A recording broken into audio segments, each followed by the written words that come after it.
Shërbimi spitalor, klinik dhe universitar i Kosovës ka njoftuar se është dëmtuar vetura ushtruesit e detyrës së drejtorit të QKUK-s Osman Hajdarit për gjatë ditës së satme. Përmes njoftimit bëhet e ditur se incidenti ka ndodhur në parkingun e administratës së QKUK-s dhe në rrethana të panjohura.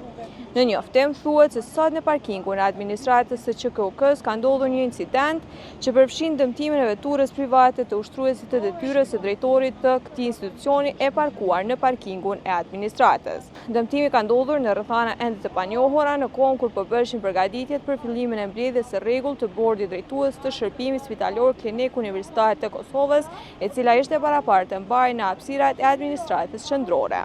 Për incidentin janë njoftuar menjëherë organet kompetente, përfshirë Policinë e Kosovës, e cila tashmë ka filluar procedurat e nevojshme hetimore për të sqaruar rrethanat e rastit.